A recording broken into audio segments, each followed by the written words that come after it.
শান্তর অধিনায়কত্ব ছাড়া প্রসঙ্গে যা বললেন বিসিবি সভাপতি। শান্ত যে অধিনায়কত্ব ছাড়তে যাচ্ছেন এ ব্যাপারে কিছুই জানতেন না বিসিবি সভাপতি বুলবুল। শান্তর নেতৃত্ব ছাড়ার প্রসঙ্গে বোর্ডের কিছু করার ছিল কিনা এমন প্রশ্নের জবাবে বিসিবি প্রধান বলেন, বোর্ড প্রেসিডেন্ট একজন পরিচালক, কোনোভাবে কোনো সিদ্ধান্ত নেওয়া হয় না। যা সিদ্ধান্ত নেওয়া হয় সেটা বোর্ডের একক সিদ্ধান্ত ও নীতিগত সিদ্ধান্ত।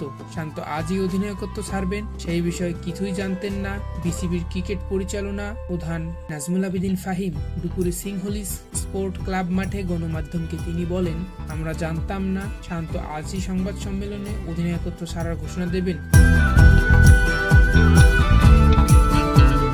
এরকম কোনো কথা হয়নি, তবে আপনারাও জানেন এ নিয়ে একটা আলোচনা চলছিল। আমরা যদিও ভেবেছিলাম এ নিয়ে আরো কথা হবে। শ্রীলঙ্কায় এখনো ওয়ানডে টি-20 সিরিজ আছে, যা হওয়ার এই সফরের পর হবে। আজই সিদ্ধান্ত জানাবে আশা করিনি।